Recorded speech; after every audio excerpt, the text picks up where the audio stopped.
Before the paper, I knew they would say, and I knew by the looks on their faces. Niggas mad cause I did what they wouldn't do, say what I couldn't do. Look, bitch, I made it. I made it. Came a long way from the basement. Body on me, I ain't playing, y'all. These niggas ain't playing fair. If I would've known better, I'd do better. Took some mess and I learned from a new level. Bought some new shovels and some new stressors, and I'm ready for war like whoever. They counted me out, I can't count it all. Cause little nigga, I ball. I put them points on the board every time that I shoot, I'ma score, and you know I'm a dog. I'm really appalled, don't need no applause. I know I'm a legend, my name on the wall. First record with platinum, my second with gold. Did it independent, no deal at all. And they said it's impossible. Got them high cause I did them without them though. I'm the same nigga slept on the carpet floor. Even back then I knew that I'd be poppin', so I really ain't trippin'. I swear I ain't trippin'. I got in my feelings and got me a million. Couple people I thought would be with me, but they not, so it's fuck all them niggas. And then you next.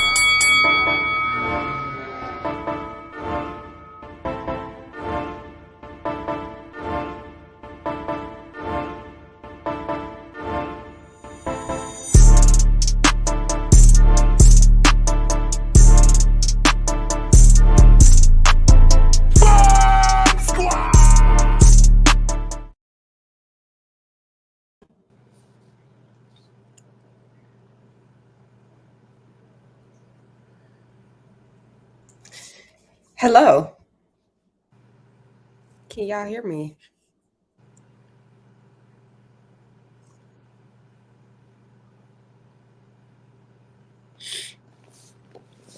Okay, I hear something. You can hear me? Yeah. Okay, cool.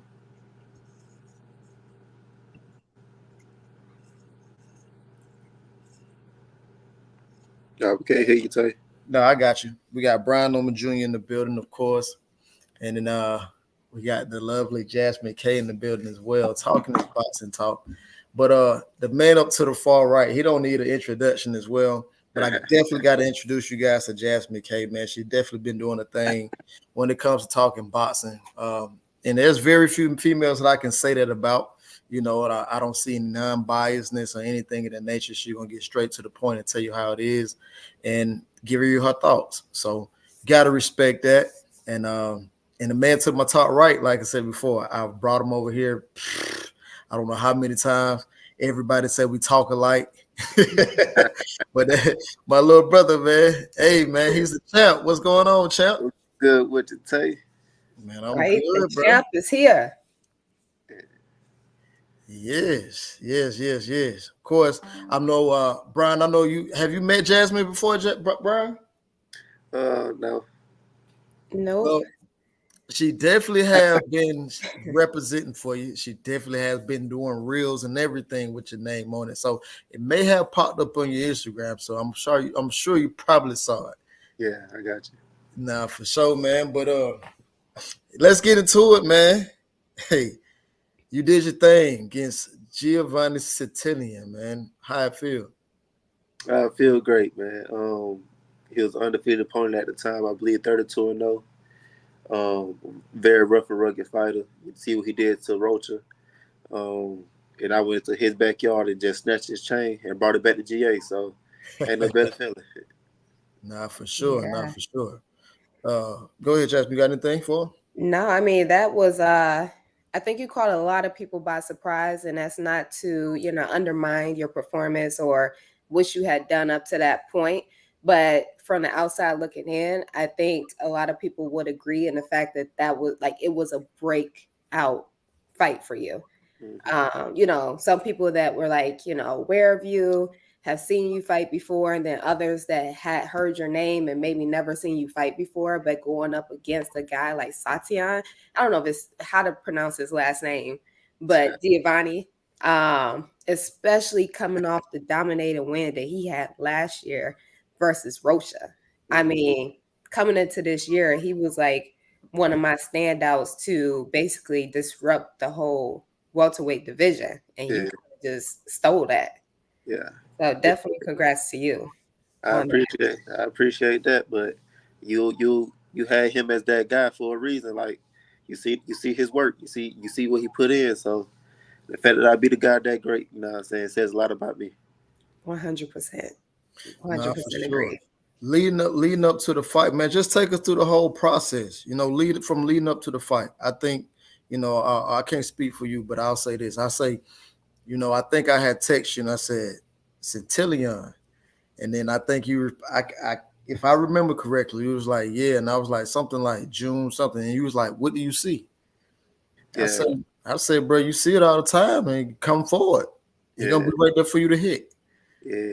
So just take it through the whole process, man, because a lot of people don't know what you went through. And of course, a lot of people, I'm not gonna say devalue you, but a lot of people, lost interest, so to say, simply because of the different performances that you had. But I'm gonna touch back on that. But I want you to walk us through the process when you very first got the call. So it was like 2 weeks after my previous fight in March 2nd, and you see I was dropped for the first time and things of that nature. Like you said, people start to lose faith in me. And so 2 weeks later, we got the call about a potential fight with Giovanni, and I was real. Of course, we was about to do a rematch with the last guy, Yeah, Boca but Chica. yeah, Boca Chica, but Giovanni #1, so I had to take this fight. I had to do it.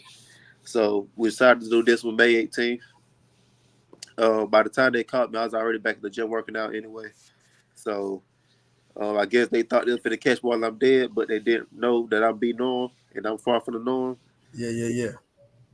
I was working already, and then leading up to the fight, just get my mind right, just watching thousands and millions of film of Giovanni, trying to get every habit down, get the best mindset to come into the fight and like what route to take and things of that nature. But as you see, we came in ready to go.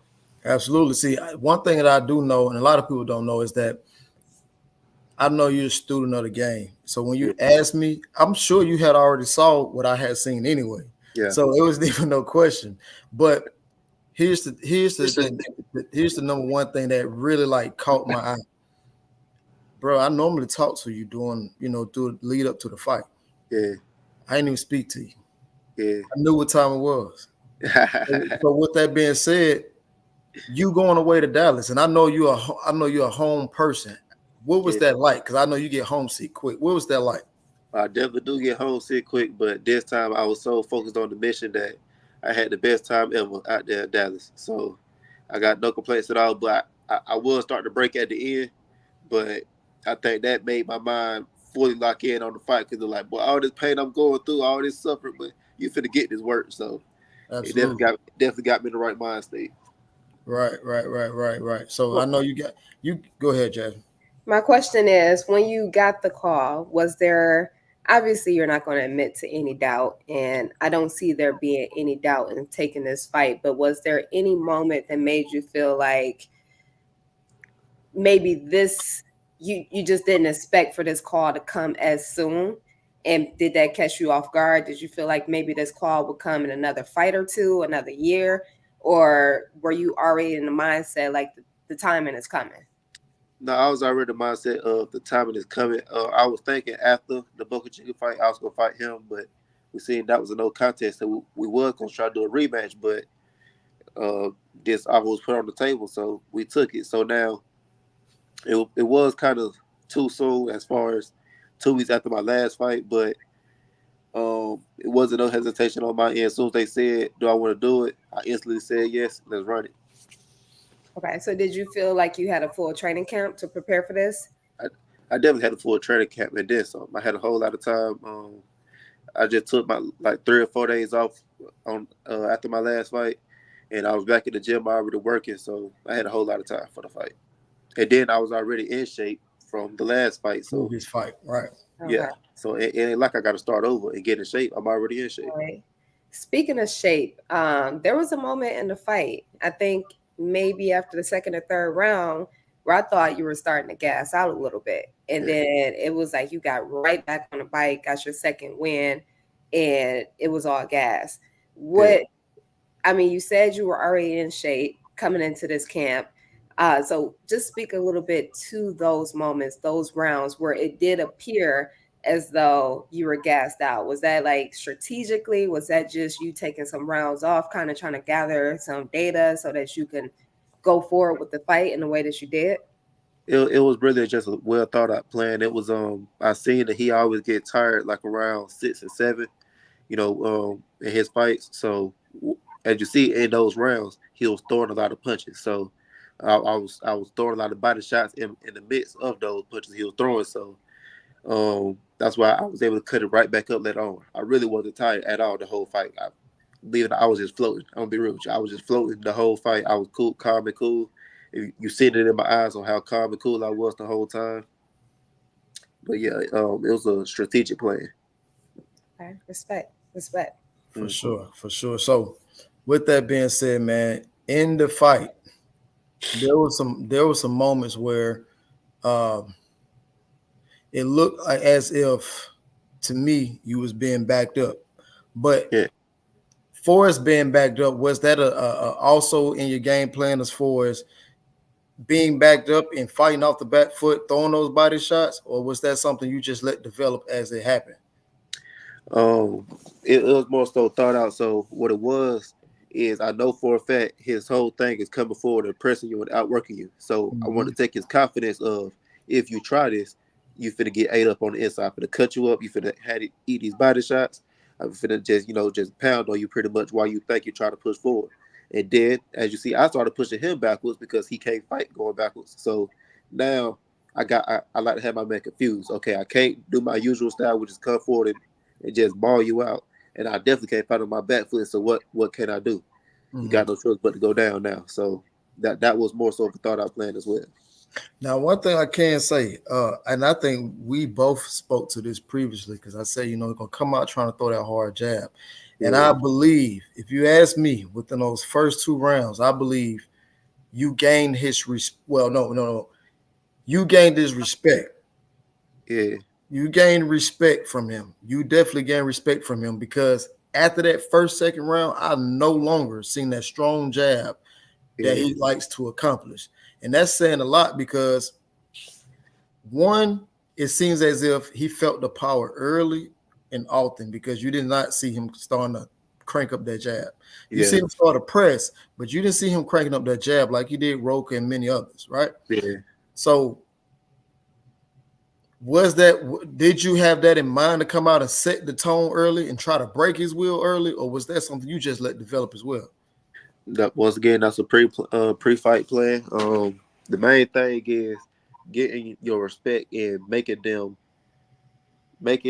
nervous, make to do anything, to make a step, make a move, or do anything like that. So we all know if you take away anybody's jab, they no longer have anything. So the fact that I took away his jab and I got his respect, he can't develop anything. He can't work up to do anything. Everything comes off of the jab.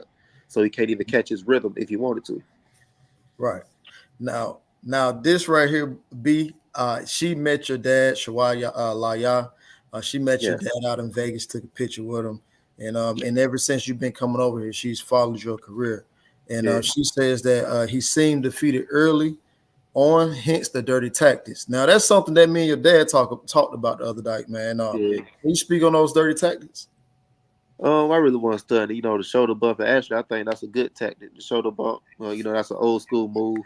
Yeah, But he was hit me behind the head. I yeah. don't know for a fact, but it feels like I got punched in the middle of my back after the fight. I'm so serious. Mhm. But yeah, he'll doing a few things, but it's all part of the game for me. I was locked in on the mission. Yeah, it's a part of the game. Yeah, it's a part of the game, but there And was look. At the end of the day, didn't I knock him out? So I got my payback anyway. yeah, I got my payback absolutely, anyway. absolutely. Um, Jasmine, got anything? Yeah, I felt the first shock that knocked him down. I'm trying to run it back through my mind, but I know that the uppercut Yeah, played a right. significant role. You say, Yeah, yeah, what? it was the right uppercut. Okay. Was Yeah. that something that in that moment you saw was an opening, or was this something again going back to film, knowing that in the pocket he kind of just has that high guard, doesn't really have much defense. He's more so, looking for those short shots, left and right hooks. Did you read that in the moment, or was that something that y'all, That like I was said, more studied? that was a more so of an instant moment type thing. It was what I'm looking at and what I'm seeing, what's open. So I seen he had the high guard and he was fading towards my left hand. So what I did, I threw a left hook first. I landed it, but it really wasn't to land. It was literally just to wrap around his glove and pull his guard down. So I pulled his guard down, and then I threw the right uppercut, and it was right on the money, and it dropped him. Yeah. Well, that says a lot right there. And I'm glad that this question did come up because I felt like you were attributing a lot to you studying film. And I think a lot of people, you know, when you look at Devin Haney, he's more of a guy that's very strategic, comes into a fight with a pre-plan.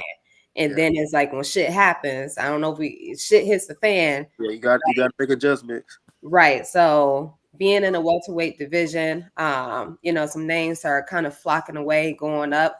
I think that's like a strong attribute of yours to give credit to. The fact that one, like Tay said, that you're a student of the game and that you actually go back and look at film. I think a lot of guys at this level, they don't look at film.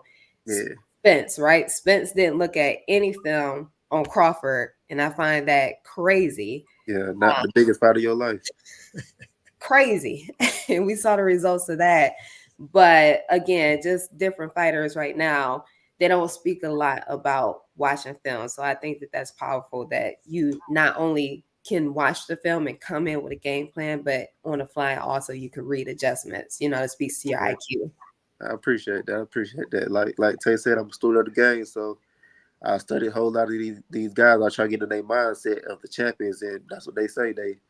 They are very strategic and very pinpoint about everything they do. So I try to be the same way.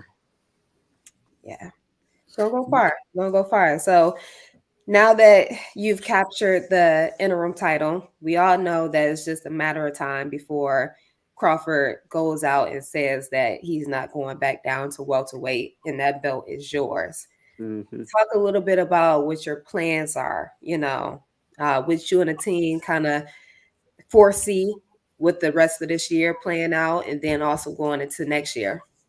I can't say what's next just yet, but my big goal, of course, is to go undisputed at welterweight. And I believe my next championship fight, I would like it to be against Mario Barrios. Okay. Is that given that Barrios, because he's also an interim champion, is that given that he'll get the WBC and then you guys will both have a unification fight with the WBC?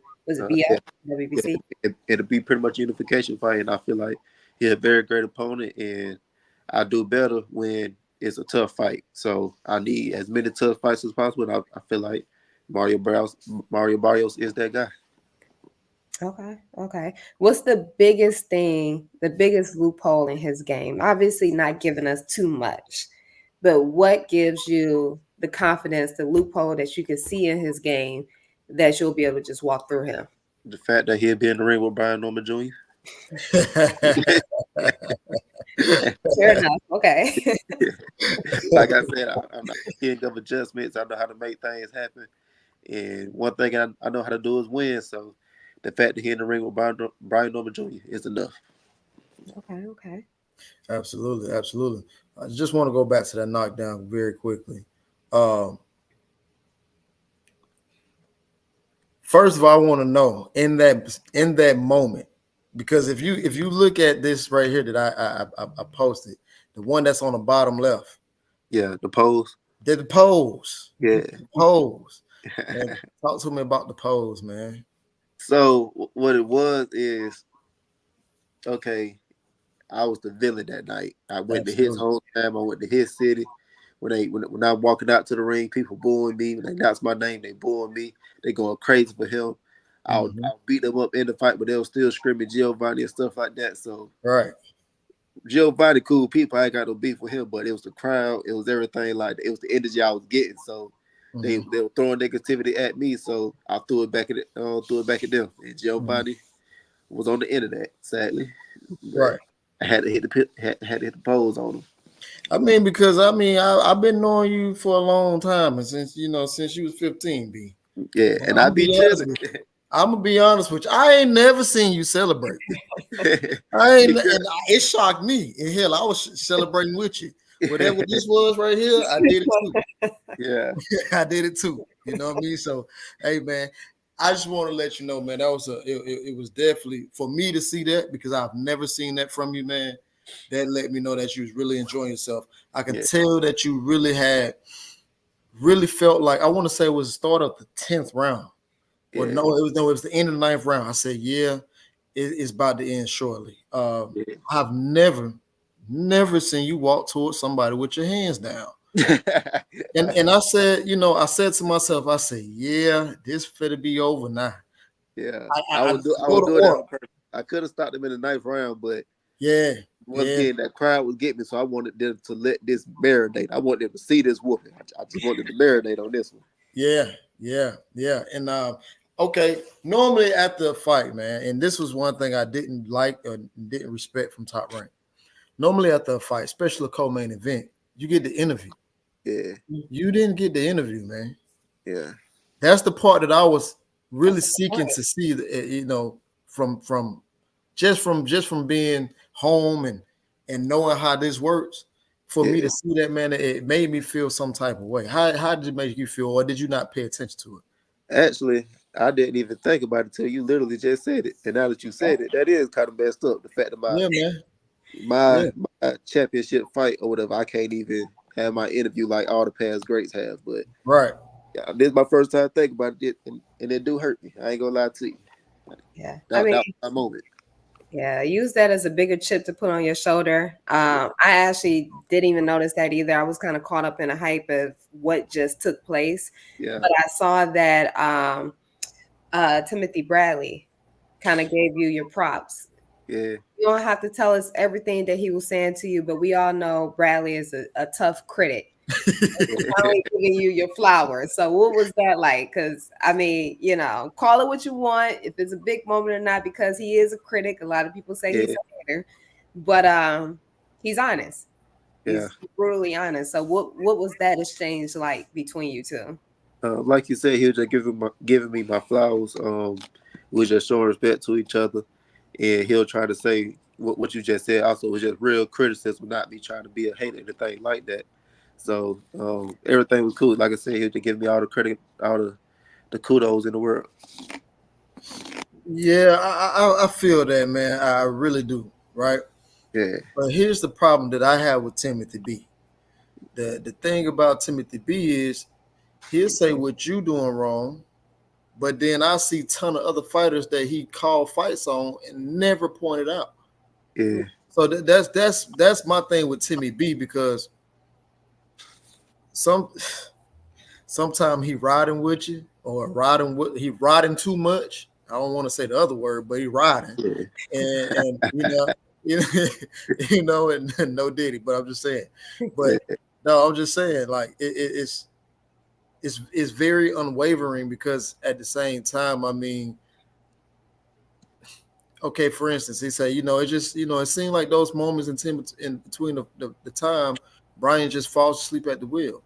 Yeah. How will he know what you thinking or what you doing? You know what I'm saying? Like, I can't fix my mouth to say that. Even if I was calling fights, and I try to put myself in everybody's shoes, even if I was calling fights, I couldn't say that he just falls asleep. Yeah. And however, there are certain fighters we can't say that about. But I've never just seen you physically just fall asleep. No, so I was there the whole time. Right. But anyways, we gotta get to something better, man. I think it's been almost 20 some odd years since Atlanta has had a champion. Yeah. Man. I'm the fourth one. Fourth one. How's it feel? That's the main thing to me. Like I'm in Atlanta history. I'm in Georgia history forever. You feel me? So you got O'Neal Bell, Holyfield, and my boy I keep forgetting his name. The one who beat Sugar Shane. Vernon Forrest. Yeah. And I'm the fourth one. Man, but you left out the important piece of it though.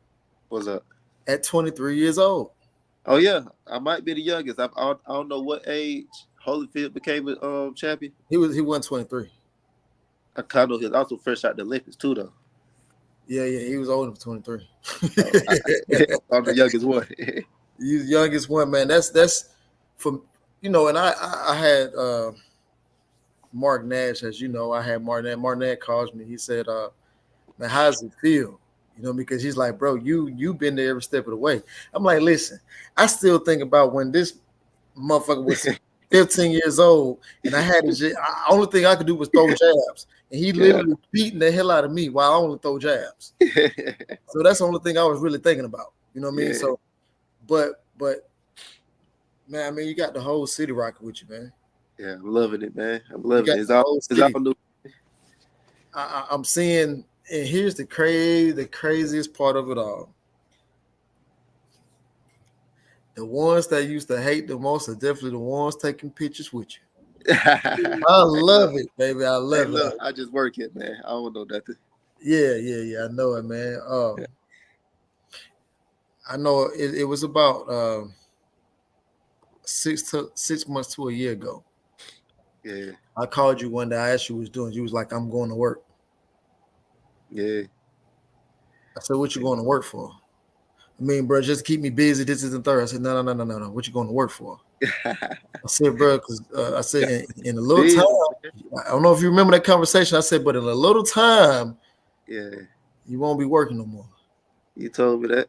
Yeah. So, as a WBO champion, right? I don't think we should be working no more. I'm chilling now, man. I can finally relax. Yeah. My boy Tate spoke into existence, man. Yeah, man. Yeah, you got to, man. Like Champ always tell me, man, speak, believe it, receive it. You know what I mean? Yeah. So, for sure, man. We definitely got to get some other news going, because like I say before, I know you got other people that you want to fight. One of the biggest things I've been hearing is that, oh man, he don't want to fight Boots, or he ain't ready for Boots, and Boots this and Boots that. Don't get me wrong, because I'm a Boots fan, and I know you're a Boots fan. But what people don't know is that you guys sparred each other before. So for me to hear someone say, "Oh, he's scared of Boots," they don't know. So with that being said, man, of course people gonna say Boots, but you know what you think about that fight. I know it's something that you want, but you can tell us more. So first thing first, I fear nobody but the man in the mirror. Absolutely. Because I know he a bad motherfucker. But regarding Boots or whatever, I believe that fight will happen one day. You know, he want to fight undisputed. I want to be undisputed as well. So it's bound to happen no matter what. Yeah, for sure. It seems as though you may be on a quicker projection of being able to capture more titles than him. Is that something that you foresee happening? I do. Regarding me fighting Barrios and fighting Stanionis, I don't feel like if you see in a box where people are scared to fight Boots and stuff like that, but you see I'm the new guy, I'm the young, I'm the baby and stuff like that, so they probably will fight me. So I want to capture those belts and then give Boots the opportunity as well. That puts you in a huge position as far as being a bigger player on the board. We see it all the time where these guys are a little bit more seasoned, they're more known, and they come to the negotiation tables trying to basically bully. Yeah. And I can definitely see you capturing, if not 3 of the 4, definitely 2, and coming to the table and being able to, negotiate in your favor a little bit more. Yeah. Have a little leeway, have a little pull on my end. Yeah. You were Top Rank. How many more years? Absolutely. Now, another question. Oh, go ahead, Tay. No, you go ahead. Oh, I was just asking, with him being with Top Rank, how many more years will he is under his contract with them? I believe it's 2 or 3 years now. I believe so. 2 or 3 more years. A lot can happen then. Yeah. Okay. That's nice. Got someone want to ask you a question and say, how has your recent victory changed your life? Like we were just saying a minute ago, I don't got to work. I ain't got to worry about anything like that. You know, I can finally chill. I can finally rest. You know, keep my feet up a little bit, and even actually put more time and effort into boxing. You get what I'm saying? I can recover better. I have the funds to fund my life. If you get what I'm saying, so that's the main thing. Absolutely. This Yeah. fight was the biggest thing to me ever. Yeah, for sure. Yep, for sure. Well, you definitely gonna. I know you're gonna take care of your body because you always take care of your body. But we both got the cryo system, so we're good on that. But I got some more stuff that you need to get on to. You know what I'm saying? Yeah, I yeah, got yeah, you. yeah, yeah. Now, but what I wanted to talk about was the next thing. Of course, WBC, of course, Mario Barrios, and then I think IBF is Jerome Boots Ennis. The WBA, you also got Monte Stanionis. Now, I'm getting ready to see Shelly Finkel tomorrow. Oh well, when I make it there tomorrow, but we might can get something going with Stanionis. You know what I'm saying? Because Stanionis, Shelly Finkel, that's this manager. He's right there with Deontay, so I can kind of hey man, you need to put Stanionis, get this belt lost right quick. What you think about Just the same thing. Stanionis fight, man?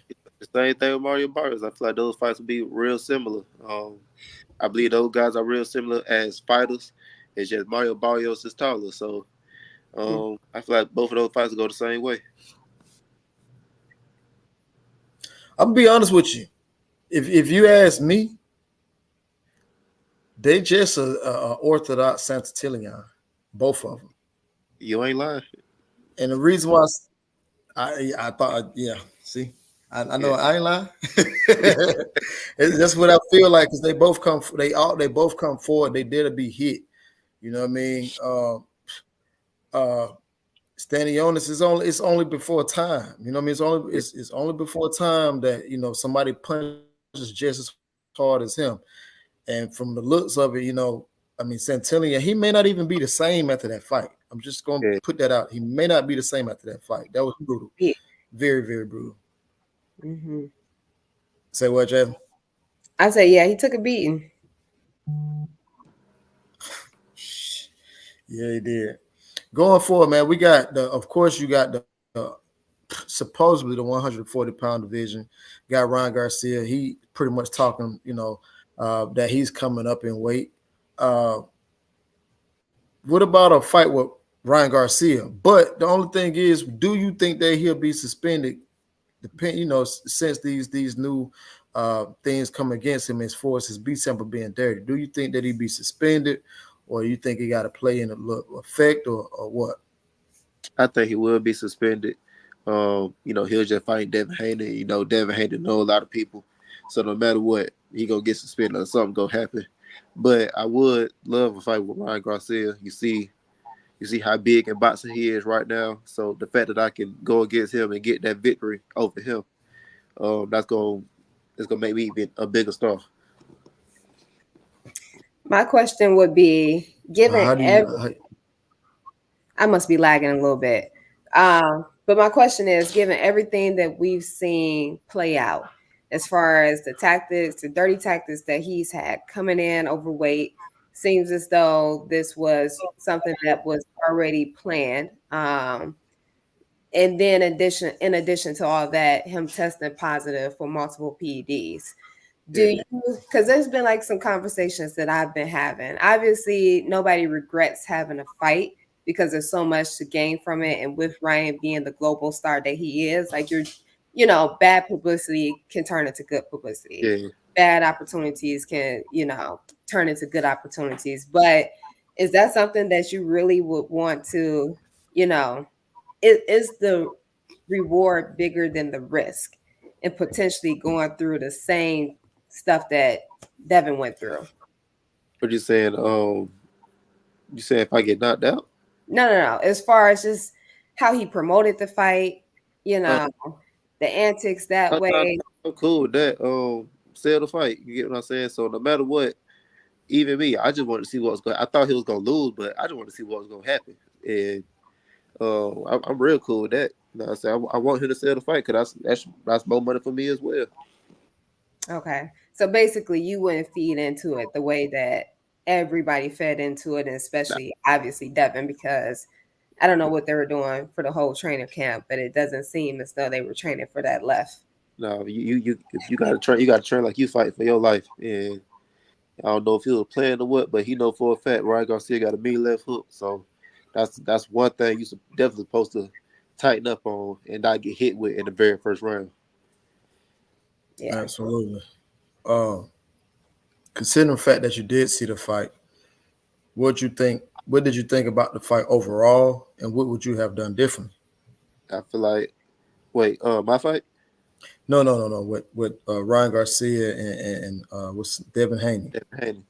With that fight, plain and simple, stay away from that left hook, man. So, he got caught early in the first round, and I'm pretty sure it's not easy to keep the same mindset of keeping the game plan, staying calm and cool or whatever. You think his equilibrium was off? I definitely believe that. Mm-hmm. And then you see when he got dropped the first time, he was actually knocked out.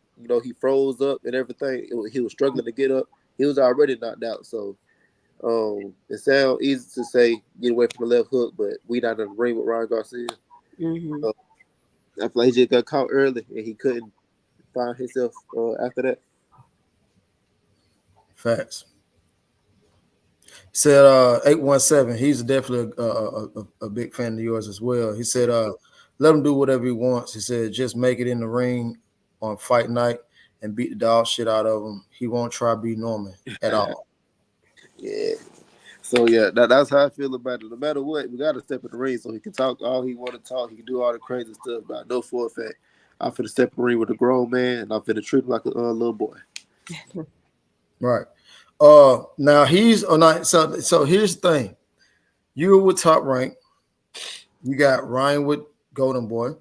Yeah. You got two of 147-pound champ. Well, supposed to be champions or interims. Barrios a PBC. You got Stanionis PBC. And of course, on your opposite side, Metro. you have Matchroom with Boots Ennis. Yeah. Do you think Connor Ben, right? He's still 147, right? And I forgot about Connor Ben, right? So with that being said, now you got a couple fights on your hand right there. Me personally, I'm just saying what I want, right? Me personally, what I want, I would love for, since you're the WBO champion, and then and like Top Rank, they have guys I won't say fillers. They have fillers. You have guys like who fought on the undercard, who fought what's the kid name? I forget his name.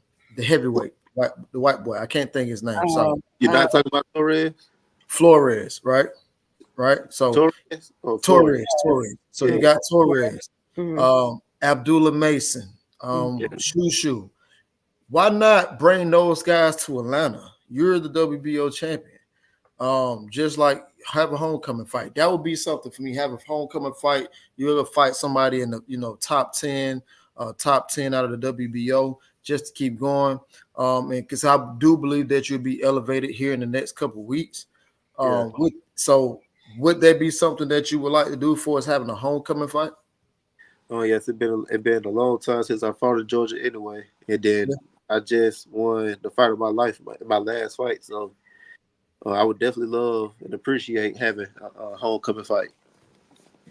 Yeah. Absolutely. I think Top Rank also has a history of bringing their guys back home before that next, step to Vegas. Yeah. So it definitely, I would love for you to come here and to fight.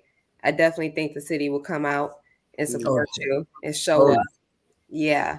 We haven't had a fight since Shakur was here. Yeah. So that was September 2021. Yeah. I was there. Yeah. It's been a minute. Yeah. So I think Norman victory the other night is KO of the year so far. Yeah, I keep seeing that. I appreciate that. The fact they said knockout of the year. Yeah, that's crazy to me. The fact I believe it is right now because, like I said before, man, Mark Kriegel, the way he reacted, shit, it had me out my seat. Yeah. Yeah. It had me out my seat. Biggest hype man ever. Nah, for sure. Yeah. Afterwards, let's talk about after the fight. What was the fans saying to you? Did you gain any fans? I know you had the Latino community out there, of course. Yeah. Did you date any fans? Or did you talk to any fans? Or how was that after the fight? Yeah, so when I was walking away from the ring, you got the fans right there. Believe it or not, everybody was loving me. I was in his hometown, and of course, people were booing me. But right there, on the walkout part, everybody loved me. They was trying to take pictures with me. I was taking pictures with as many people as possible. But I gained a whole bunch of fans that night. It did, it was on ESPN Live. So, Yeah. um, so soon as I get back to the hotel, I get my phone. That's blowing up. That's jumping. So Yeah. that night, I gained a whole bunch of fans. Yeah, I ain't even bother calling you. I said, fuck that. Yeah. But look, I seen Shakur Stevenson tweet you. Yeah. He said, I don't know if he tweeted you, but I know he said, damn, that was a hell of a performance, Brian Norman. Yeah. You had many, you had, I seen Warren Sapp, Hall of Famer Warren Sapp, Yeah. mention you. It was a couple people. It was a couple people. Yeah. Damian Lillard, I think he tweeted something, if I'm not mistaken. Yeah. It was a couple people that tweeted or mentioned you on Instagram stories or something like that. Man, Yeah. how does it feel knowing that you pretty much capture a lot of fans globally that night? That's the biggest thing to me. It's the fact that, it's a lot of champions out here that we don't care about simply because they're not entertaining. Right. So it's the fact that not only am I winning and winning in dominant fashion, but I'm out here giving y'all what y'all want to see. I gave y'all a good fight. I gave y'all a good 10 rounds. But now I also let me give y'all a knockout at the end. This is a cherry on top. So Right. it was a very beautiful, beautiful thing to see. I captured everybody. I had people from Brazil text my phone and stuff like that as well. So everybody loved the fight. Right, man. I mean, bro, you hit another stratosphere now. Yeah. You hit another level. You got entertainers, you got football players, NBA players, other professional fighters contacting you and tweeting you, man. You hit another stratosphere. Talk to us about that. With that right there, it's just, to me, it's just like opportunities. Like, you, for example, know a lot of people that can help out with certain things. So that's how I look at it. We can all get to the same place, which is the top. That's where everybody want to be at. So it's best to be with a team. Yeah, I was just laughing at the comments, man. They crazy in the comments, man. For sure. They crazy in the comments. Now I know we did hop to right. Jasmine, you got anything? Piggybacking off of that, do you feel there's a lot of pressure now to deliver, those same type of fights? Or are you just gonna go in, into every fight, reading each fight as it comes? That's definitely what I'm going for. You can't just have a good, but it's the reason why the greats are the greats. They wasn't great just one time. They were consistently great. So I'm going to every fight like I should be better than my last. So I did very great in my last fight with Gio, but maybe in my next fight I gotta do 10 times better. So if that's knocking them out in round 9 or sooner, or just making it so dominant, so one-sided, that's what it's gonna be. So while I say, can you tell us what it meant when he pointed at Robert Garcia? Is that too personal? No, that wasn't even personal either. It was just the crowd, and they want to disrespect me, so I'm disrespecting everybody. I already posed in front of Giovanni. Now it's time for Robert Garcia's turn, but like I said, ain't nothing against them. It was just the way I was feeling that night. Right. Now I do want to just say what you just said, that you got to do something 10 times better. And people have heard me say this too. This is something that Deontay shared with me. He said that it's not about what you do to get the belt, it's what you do to retain the belt. Yeah. So that just let me know you already in the right mindset, but by the answer you just gave to Jasmine. So continue on, man. Continue on. Yeah, also, Pernell Whitaker got a quote of, "It's easier to win the belt than defend the belt, because winning it, you are going after the top guy. You can study him all day long. That's just your one target. But now that you are defending the belt, everybody is studying you. So you are the one that's being watched 24/7, watching your every move, your every step." Mm-hmm. Yeah, absolutely. I'm gonna go back to this because I want to make sure I keep it about you, but I gotta touch on these topics.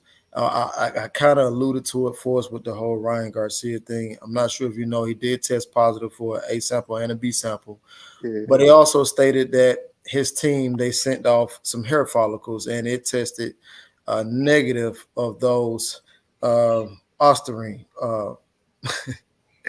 It's funny to me, and I want to get both of you guys' takes on what you think about that. I don't know what's going on.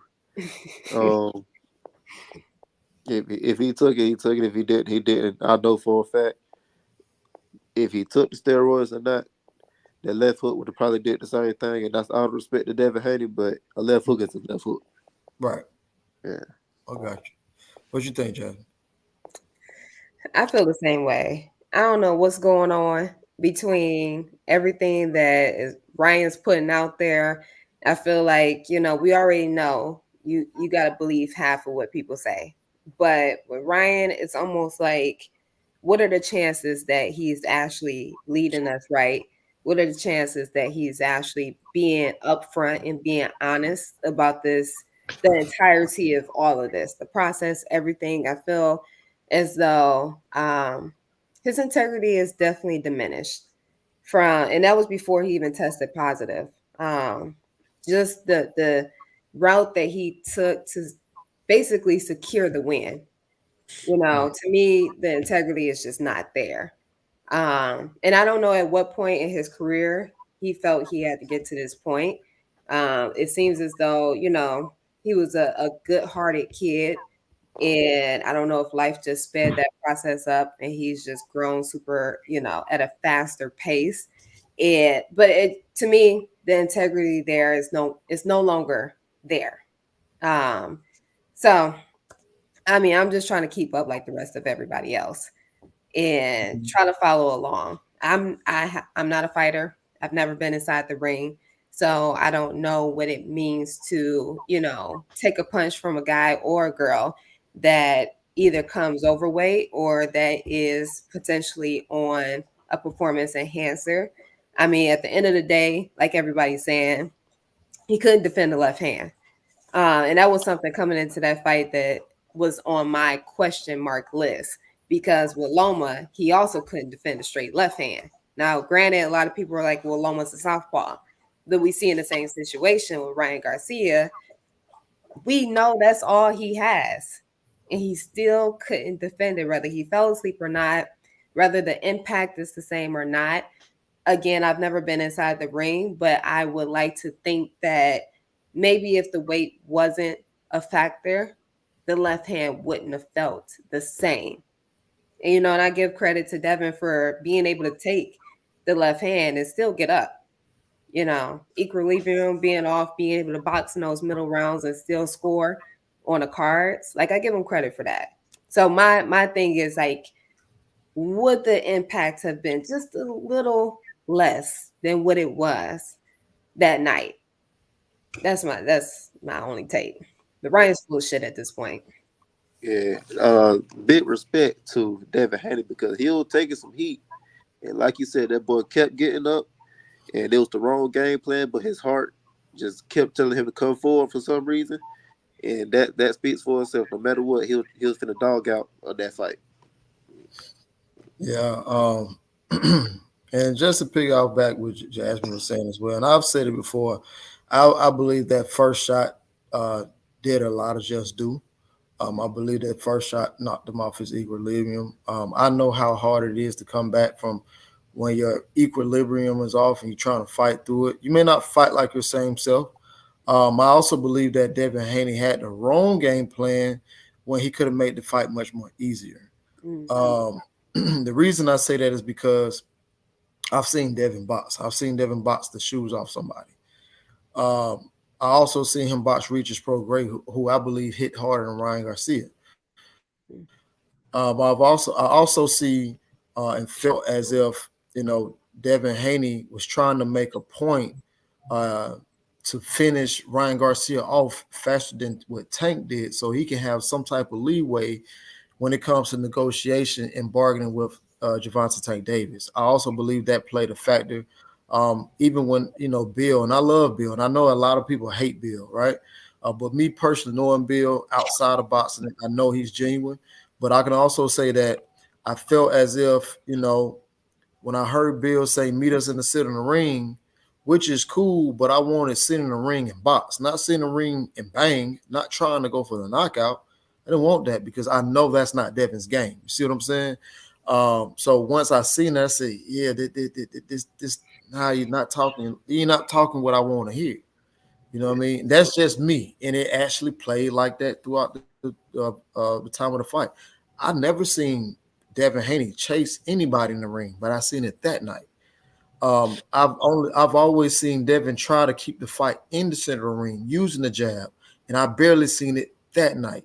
So it's a lot of things that I can say and I saw, but I think majority of it was them trying to beat what Javante or top what Javante Tank Davis did, simply because they seen that he came up in weight and he can actually punch out a little bit at 140, considering the fact that he dropped Regis Prograis, considering the fact that he almost knocked Regis Prograis out in the later rounds. So I believe that Devin may have felt like he was feeling himself and he could punch. And I do think that if you ask me, I think anybody can punch in those 8-ounce gloves. All it takes is 8 pounds of pressure. Yeah. But that's ultimately what I think as well. That's so I'm right there with you guys as well. One thing that I didn't say was this. Of course, my older brother, he was in Colorado, visiting Coach Prime when Ryan Garcia was up there. And he did say this. He said, man, well, his wife said this. He talked to me once I got back from my fight in Mexico. He called me. He said, bro, I seen Ryan Garcia. I said, yeah. I said, yeah. I said, yeah. And he say, man, he said, he called his wife baby. He said, man, baby say he on something.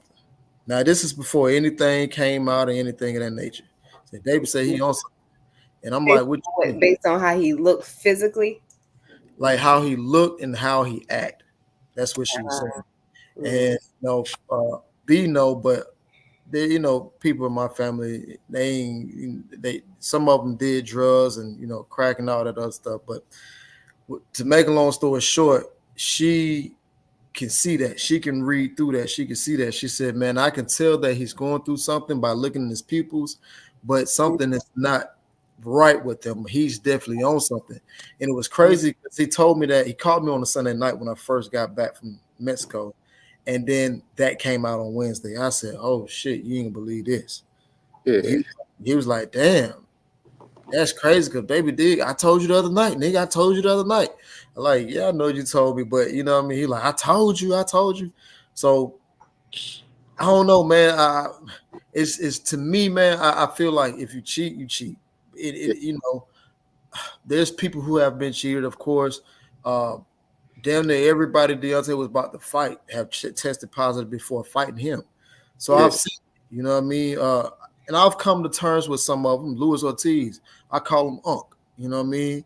He tested positive, but he was able to get a shot and he came in and did the right thing. And I got nothing but respect for him now. You know what I mean? Do you think that this actually damaged him? Because I see a lot of people siding with Ryan Garcia. I see a lot of people siding with him. Do you think that this damaged him, or do you think that it happens in the sport so much that nobody really cares? Damage Ryan or Devin? Ryan, his image. Oh, what, getting caught? Yeah. Yeah, that definitely damages everything. It plays more into the, like you just said, he owns something. He throw it off. He crazy. He delusional, stuff like that. Now he got caught with steroids, so everything right now is bad about him. You feel me? Right. What you talking about? Oh yeah. So everything right now is bad on his end. But like you said, everybody picking his side. Even with the fact that the A test got caught, people still trying to defend him and stuff like that. But I think people just hate the brakes out of Devin Haney for no reason at all. The man is a hard worker. You know what I'm saying? He just people hate his daddy. I see that, but Devin Haney himself, he a hard worker. He do his thing. He fought Lomachenko. He did that. Now I ain't gonna say he won or lost, but he fought the man. That's all I'm saying. And he tried to do the same thing at 140, but people just hate him. Well, the reason why because I'm building up to something, right? I'm building up to something. The reason why I asked you that is because now a lot of people feel like Brian Newman Sr. talks a lot. Yep. You know, a lot, and it's crazy because I see, and I know B. I know how B is. B Yeah. been like that. This ain't nothing new. You know what I'm Yeah. saying? But everybody else don't know that. But now do you feel that you will probably receive hatred because of Pops talking, or how do you think it'd be the same thing? Because that's what I see with Brian. I mean not Brian. That's what I see with Devin Haney and Bill Haney. Do you believe or do you see something like that happening? I know for a fact that will happen because it's already like this right now. So you know me as I'm as cool as a fan. You get what I'm saying? So Right, literally everybody loves me, but everybody also hate me because of who my daddy is. You know, he real confident. You know, he get a lot of stuff done and he speak on everything that he get done. And right, people hate the fact that he did a lot. So you know, it is what it is, but he is who he is. He real confident about what he can do and the work that he put in. I am his work because he trained me and raised me by himself since forever. right, So that's why he's so proud of me. right, for sure. Now he definitely proud because I asked him the other night. I said, "Man, how does it feel knowing that your son is the youngest champion and only the fourth champion in Georgia?" He couldn't even really speak. Yeah. Yeah, man. So, Jasmine, you got anything? Um, to that tune, not really. I mean, I guess my question would be, do you feel at times you struggle trying to, get out of your father's shadow? Or do you feel like you've been able to, for the most part, create your own voice and, you know, voice your difference of opinions and still, stay true to that bond that you guys have? Now, the bond me and him have is too strong.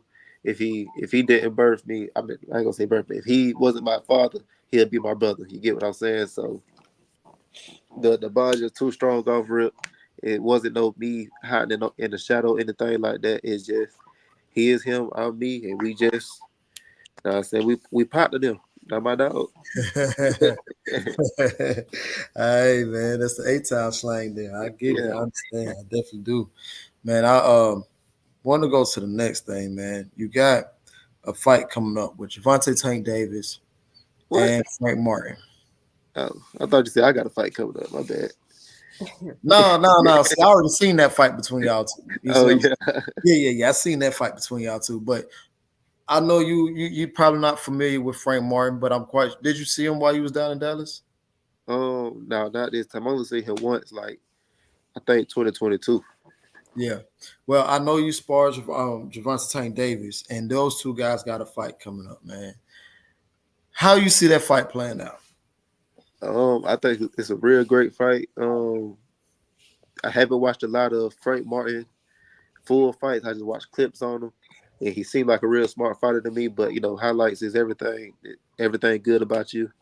But he seemed like he body to me. Matter of fact, I see a lot of similarities with me and him. The attitude that we carry. Right. The I ain't no punk. I'm here. I'm finna get mine. I'm the top dog just like you and stuff like that. I see that in his eyes. Mm-hmm. So I think it's gonna be a hard fight no matter what. And I Mm-hmm. don't think it's going the distance. Um, they both got too much heat for each other, so somebody going to sleep. Yeah. Yeah. Okay. Hey, that's fair enough. Because me personally, and I spoke this over with your dad. I believe that it's gonna be hard for Frank to knock him out. Yeah. It's gonna be hard for Frank to knock him out because I believe that I know how hard you punch, and I know how hard you was hitting Javante Tank Davis. And he Yeah. can take a punch. Yeah. So I don't see Frank Martin knocking him out. Yeah. I don't see that. Yeah, But me either. you don't see that either. Mm-mm. Yeah, Frank, but Frank just you know what I mean. He a late bloomer. Versus a guy like Javante Tank Davis, which you know what I mean, can possibly play a little part to his demise in the fight, if you ask me, simply Mhm. because he's a late bloomer. I think that would be the only thing. Now, can Frank pull it off? I think Frank can pull it off, but the one thing that Frank is missing that you have is the athleticism. You know, Yeah, Frank, he is athletic, but you're way more athletic than Frank. yeah. Yeah. People will have to you got to be an athletic person to understand what I'm talking about, I right? got you. Yeah, Right, but Also, too, what you're saying, sorry to cut you off, but that part of being athletic that a lot of people that aren't athletes don't understand is the reaction time, the response, being able to quickly read something in the moment of, and it could be something that you possibly didn't even train for. But just because you're a natural athlete and you have that athleticism, you can one react and you got the explosiveness to react yeah, and impact. So yeah, I agree with you on that. that's the thing that I see that he lacks. You see what I'm saying? And I think that can be the determination of what fight the fight is going at that moment of time. yeah, And I always tell people that subscribe here, I always tell people, I know what type of style can beat Tank, and I know what can beat Tank. You know what I'm saying? Because I've seen it. I've seen you guys spar too many times to say, okay, yeah, I can see this. That's yeah, why I always said that. To me, the hard fight would be him and Devin. That's why I always said that. Although Devin don't possess what you possess, which is yeah. power, but that athleticism, the twitch factor, Devin But had. you got to get your respect though. That's the main thing. So Yeah. I don't know if Devin can do that. And that's what I was saying. You see what I'm saying? So that's just me. I feel like this fight not going a distance. I don't think it's going past 10. Yeah, That's me. I believe now, and it can, but I believe if the wrong move from Frank trying to do too much, it can be early. yeah. So you going for Tank by knockout then, right? I'm not gonna. I believe it is gonna be under 10 stoppage. But Tank, right? Yeah. So my question is, do you think it'll be a headshot or a body shot? Because he was saying Frank can't take body shots. So what you think about that? I think it's gonna be a headshot. A headshot? I Yeah. think he playing mental games with him. He Yeah. gonna get Frank to be so cautious of him going to the body. And not to say that Tank is not going to go to the body. He definitely going to target the body, but similar to what Canelo does, he breaks you down. He gets you to drop those hands. And with Canelo, the biggest thing is you can't tell where that left hand is landing. Like the way he throws it, it can either go to the body or to the head. And I think it's either going to be a slip uppercut from Tank, because we know that's his knockout shot. Yeah. But I definitely think that he's going to set up a trap. Yeah. Yeah. He do love them uppercuts. Mm-hmm. Yeah, you do. God damn. So we also got some other fights, man. Of course, I'll be taking off to Saudi tomorrow, but you also got some fights. Of course, you got Deontay and Zane. You got Raymond Ford and Nick Ball. See, now I like Raymond Ford. Mm-hmm. I like that Raymond Ford. I don't know if you ever seen Raymond Ford fight. No. But, he had a recent fight. I don't even think it's been a right. It's just been about a month ago, I believe. Because I believe it was on the same card. That was March 2nd. Yeah. Yeah, y'all was on the same card, huh? Yeah. Damn, that was March 2nd. Damn, it's been that long. It seemed like it was just yesterday because I know y'all fought before me. That's right. Yeah. That's right. So I like Raymond Ford, man. He's another kid that's a late bloomer as well. I believe that the guy that he fought last only can present him with power, nothing else. Yeah. But this time he got a dog in front of him, and that dog Nick Ball ain't going nowhere, no time soon. Yeah. So how you see that fight play? Have you seen Nick Ball fight? I haven't watched neither one of them fight, so I can't really say nothing on either or. I don't think I've seen him fight either. Who was his last fight up against? Nick Ball fought he fought Ray Vargas. He fought Ray Vargas in Saudi Arabia on the Joshua undercard, a Joshua and Ngannou undercard. I did watch that fight. I can't remember anything that really stood out though. But I wonder if the fact that Ford, is ready to go up, and I wonder if that's going to play a factor. Like if this camp, if he's struggling to make weight because his mind was already set that I'm gonna go up, but obviously the team had other plans in taking this Nick Ball fight. Right. Well, I will say this: it's 105, and it gets up to 115 degrees out in Saudi Arabia right now. So if I was him, I'll be running my ass outside to get that weight. You know what I'm saying? So yeah, but I'm looking. That's probably one of the most intriguing fights to me. That's one of the most intriguing fights to me on that card. However, you still have Bevel. Of course, he was supposed to be fighting Bechbiev, but that's not happening. So he's fighting someone else. Then you also have Daniel Dubois and shit. Yeah, who's I don't remember. I forgot who Daniel Dubois fighting, but it's some other, to me, it's some other fights on that card as well. So you got that coming up. Speaking of, put a pin in that real quick. I got a quick question. Given that we just saw Usyk versus Fury, and the Bulls, the argument was that he should have won because he hit him with a clean body shot, and Usyk got all that time to recover. I thought it was just Usyk, the same way Fury would have played out the clock, would have in basketball we call it flopping. Basically, it was a flop. Do you feel like I kind of got lost in my question? Do you feel, given what we just seen Usyk do to Fury, that body shot had really affected him, or that Dubois can beat him? I don't think Dubois can beat Fury for real. I mean, Usyk for real. If that's what you're saying, do you think he can beat Usyk? No, I don't think no matter what he can't beat Usyk. It was a real good body shot. He was flopping. He was acting his tail off, but I don't think he can beat Usyk. Okay. Yeah. Daniel Dubois, he's. It was hard for me to stand behind him after I first seen him fought during the pandemic against Parker. Not Parker, but the other kid, the other heavyweight, big boy, Juggernaut. Yeah. So it was hard for me to watch. It was hard for me to get behind him because I seen him quit. Yeah. Because of the eye. But he's come along. He fought Big Baby. That was a fight that I thought he was gonna win. Well, I knew he was gonna win that fight.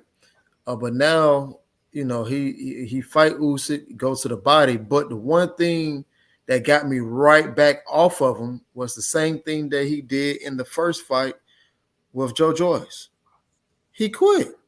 Yeah. It just seems to me as if he didn't get the knockdown call, the body shot call from Usyk. It's simply just like his feelings was hurt and he quit. Yeah. So a fight. Victor Ortiz effect. Yeah, that's what it felt like to me, man. And Victor Ortiz effect.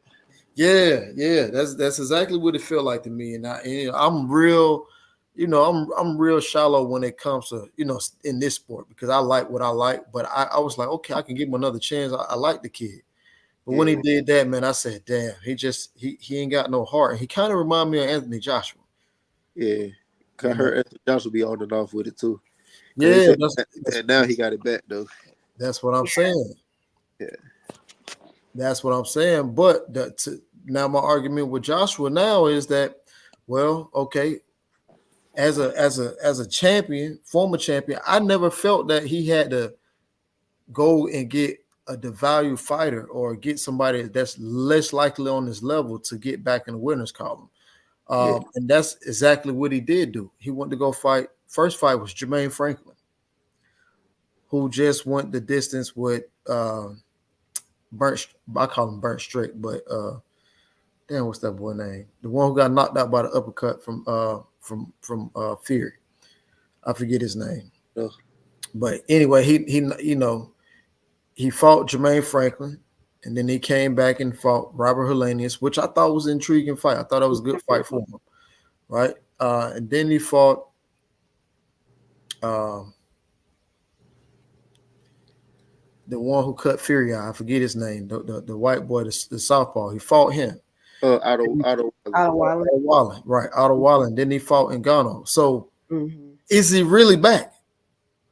That's the question. Is he really back? You say he have had that fight to actually test it, that dog fight? Right. I mean, because Otto Wallen wasn't a match for him. I mean, Tyson Fury is the greatest fighter before he fought Usyk, and he barely beat Ngannou. So I'm just trying to say Ngannou was the fight of the century for me. You trolling.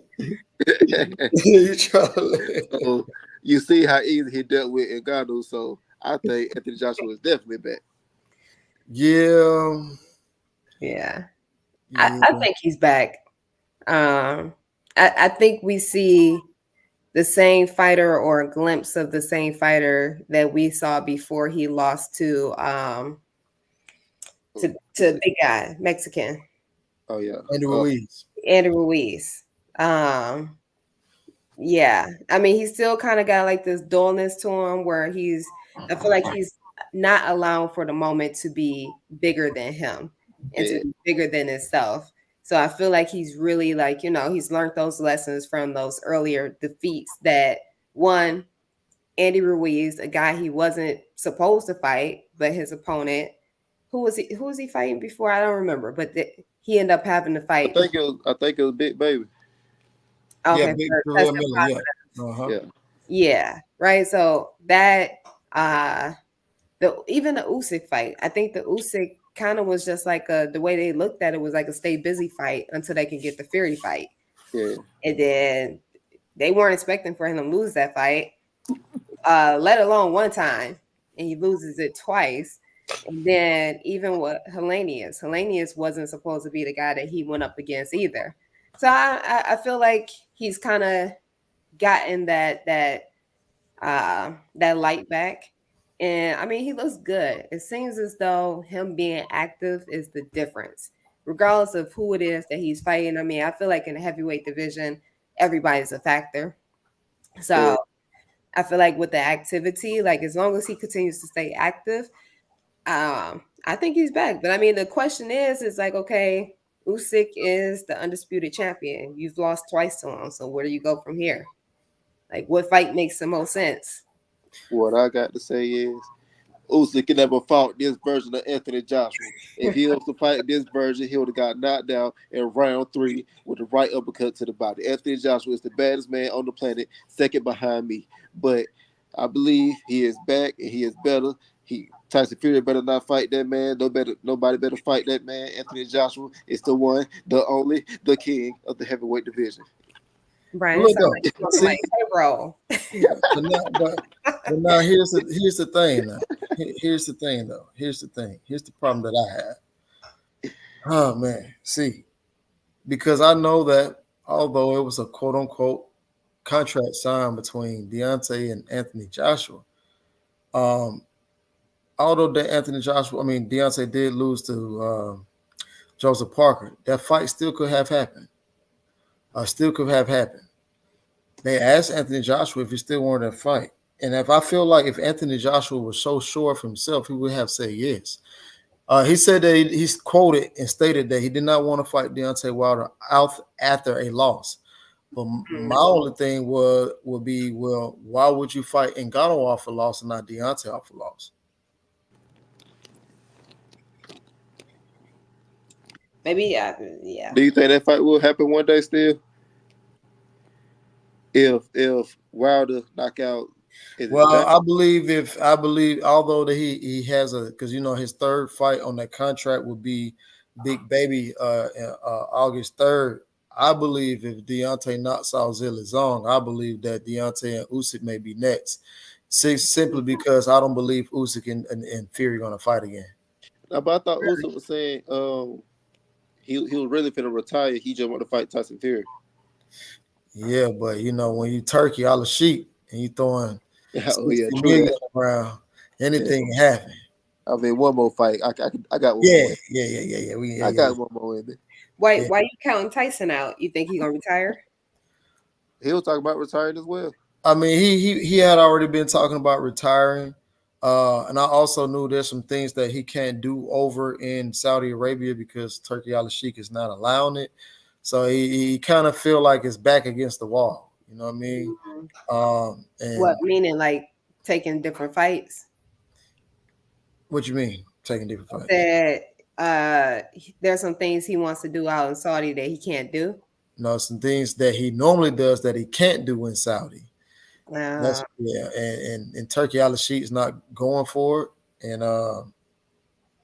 I believe that you know if there's going to be things that he's going to do, it's not going to be in Saudi, it's going to be in the UK, so he can have so he can do what he want to do on his playing field.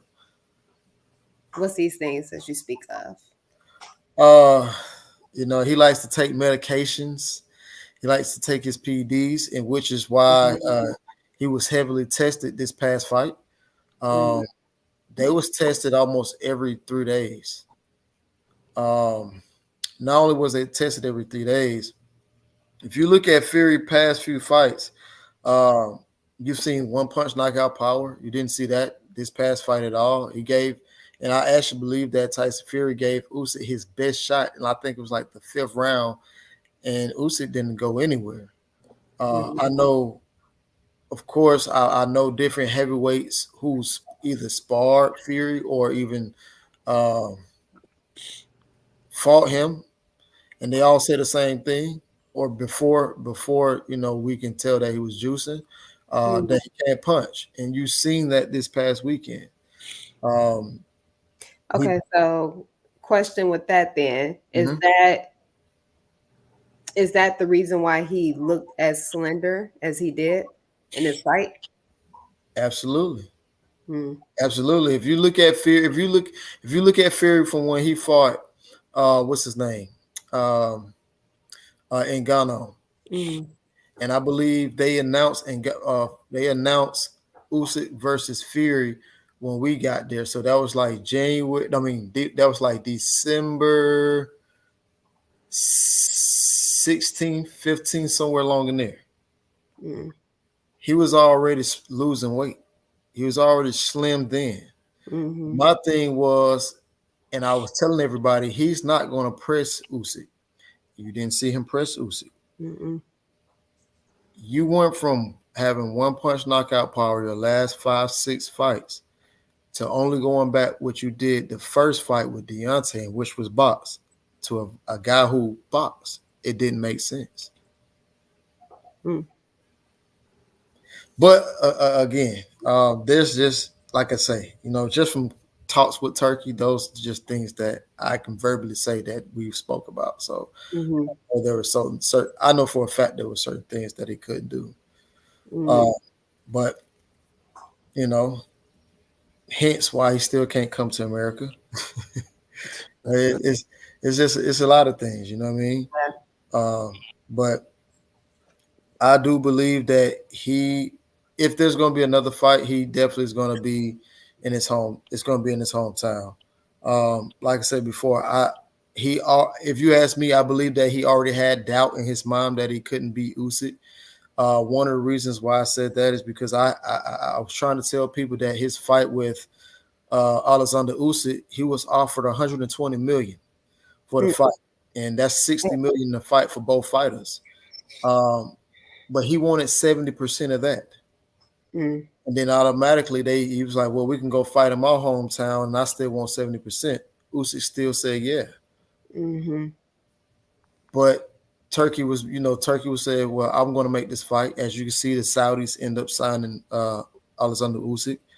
And after they signed him, Turkey also said that, okay, well, I will give you the Francis Ngannou fight. That's going to be half of the money that you wanted from your 70%. So that was pretty much letting me like, well, if I'm going to lose, possibly take a loss, I need to reap all the money that I could possibly take. And that's exactly what I saw. Okay. Yeah. Insightful. Yes, man. Yes, man. So that's what I got, man. But we definitely are still in for a big fight. Hopefully we see Brian Norman soon. Hopefully we get to see him soon. Um, Brian, you got any last words? Because I know it's past your bedtime. It's definitely past my bedtime. I'm gonna be a fight for my life, but Yeah, all the words I got to say is this was just the beginning. You seen, I just knocked out a very great, very tough and rugged opponent, absolutely. and this I'm only 23 years old. I'm only getting better, baby. So come join the ride. You know what I'm saying? Come see what a normal life is like. Absolutely, man. Go play that video game and go to sleep. Now I'm finna go straight KO, but I got you, boss. Nah, for sure, for sure. Yeah. Take it easy, champ. Yeah. All Have a right. great night. You too. Jasmine. So you got a lot of people in here, man. You got a lot of people in here, man. You gotta let the people know where to follow you at. Okay. Definitely follow me on Instagram at Agent J.knowles. On YouTube, I don't know if my name is probably not up here, but it's Jasmine K Boxing. Those are the two most active platforms that I'm on. That I give my takes, that I give my breakdowns, that I talk all things boxing. So, as I said on Instagram, Agent J knows on YouTube, Jasmine K Boxing. Yeah, I just put it in the chat. Appreciate it. Appreciate Yeah, it. I just put it in the chat for sure. Because I'm seeing. I'm not sure if you can see the comments or not, but people definitely have been commenting since. Oh, she's cute. She's this. She's that. So that's all you've been seeing in the chat. So for sure. Okay. And Yeah, I had I guess on private chat for quite a bit. So I'm just now seeing the comments. But I okay. appreciate it. I appreciate it. All the love. Definitely appreciate you adding me on tonight. Oh no, for sure. I had to. I said we was gonna do this a long time ago, but I just been so busy, man, and I know. I'm getting ready to fight again, and then I gotta get ready to fly tomorrow. So yeah, Yeah. yeah, Yeah. yeah, for sure, man. Busy life is a good life though. Yeah. Sometimes I feel like you need to slow down, but I had a good 8-9 month stretch where I just kind of disappeared and went under the radar. So Hmm. good now. I'm good now, and I'm ready to get back active on this here YouTube and continue talking boxing because I look at the different content now where a lot of people they're just ramming because they don't know what they're talking about. Hmm. So I got to change that. The streets need me, so I got to get back here Most definitely. Most definitely. for sure. Well, enjoy Saudi and that what you said 115-degree weather. Yeah, that's why I'm gonna cut my weight at. Yeah. Yeah. How long you out there for?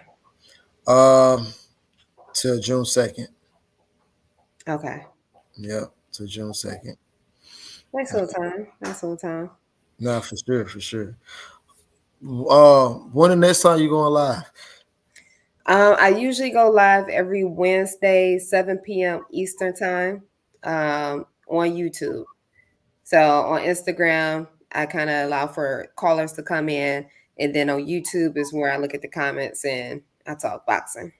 For sure, for sure. Yeah, because I know a lot of people definitely gonna head over there, especially if, we all see that you know what you're talking about, capable of keeping that content going, and you do a hell of a job. I meant to tell you that you do a hell of a job because I'm not phone savvy at all. I'll be looking like, damn, how you do that? But definitely great job on that for sure, man. Yeah, definitely So just figure it out as I go. nah, for sure, man. You look like you're getting tired over there, so I want to keep you hanging. Yes, definitely. Thank you. Thank you. Is where you at? You here, right? So Yeah, I'm here right now. Yeah, yeah. yep. I'm here right now. I'm getting ready to leave though. Yeah. So you got a lot to probably get done. Yeah, You yeah, leave. yeah. I do. I'm be all right though. All right, all right. Sure, but I definitely appreciate you though. Likewise, likewise. It was definitely a pleasure to come on to talk boxing with not only you, but with Norman as well. So Yeah, next time you want to jump on, let me know. We can definitely tag team it. no, for sure. We definitely will be rocking out. All right. I will catch you later. All right, yes, ma'am. All right. Everybody take care. For sure. So yeah, man, that's where we at with it. That was J.knowles, man, and like I said before, she definitely, from what I can see, has a lot of knowledge in the sport. Um, and I've been following her for for a little minute before I even said something to her. You know what I'm saying? I followed her for a little minute before I even said something to her. I would see when she would go live. Not only would I see when she go live, I would just, just look, and I'm like, damn, she knows what she's talking about. Okay. And I think I seen her it was from a distance at OTX. I seen her at the OTX from a distance. And I was like, okay. She's going to the fights. And like I tell you guys, like, uh, although we talk boxing, but you have to go to the fights as well, not just for the experience, but just to be in the atmosphere. You see what I'm saying? Um, Check those rankings and things I've been saying. So I see that she does that, and I'm like, damn, okay. And just to get a woman's perspective, it's very rare that you get a woman's perspective who knows what they're talking about. Not saying that, people that I'm used to talking about, but it was refreshing to see a fresh face. That's basically what I'm saying. It's refreshing to see that. And then on top of that, she's a woman, right? So it was definitely great. But man, definitely was great to have my brother Brian Norman in the building tonight, man. Um, I mean, dog, listen, I'm still lost for words. I'm still lost for words because, like I said before, Brian Norman is not just a world champion to me. He's like a little brother to me. Like, I've been knowing Brian Norman since he was 15 years old. He's 23 years old now, but we're talking about a 15-year-old who was in the ring with grown men, who was knocking out grown men then. So the very things that you see today from him, I was seeing years ago. I put a thumbnail up of Brian some years ago to your bottom right. That's me and Brian. That's me and Brian 2017. That's me and Brian 2017. Uh, Magnificent job, man. I'm still Uber site. I called him the other day. I think it was on Monday. I said, bro, what you doing? I said, excuse me, my bad. What's up, champ? How you doing? So I mean, damn, I call people champ anyway. I always call people champ because I always feel like you're a champ in somebody's eyes. You're a champ, and we're not gotta even talk boxing, but you're a champ in somebody's eyes, to your kid's face, to your mother, to your pops. You might be somebody's champ. You're not just a champ from boxing, but you're a champ at life. You're a champion at life.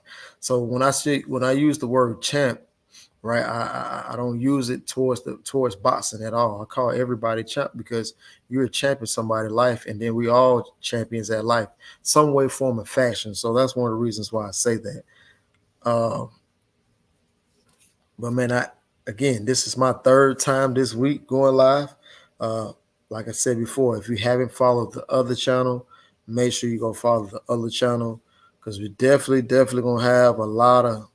Ooh, yeah, it's gonna be a lot of footage coming from Saudi. Last time I dropped a lot of footage, but this time it's going to be double that for sure. It's going to be double that this time. So make sure you follow the other channel.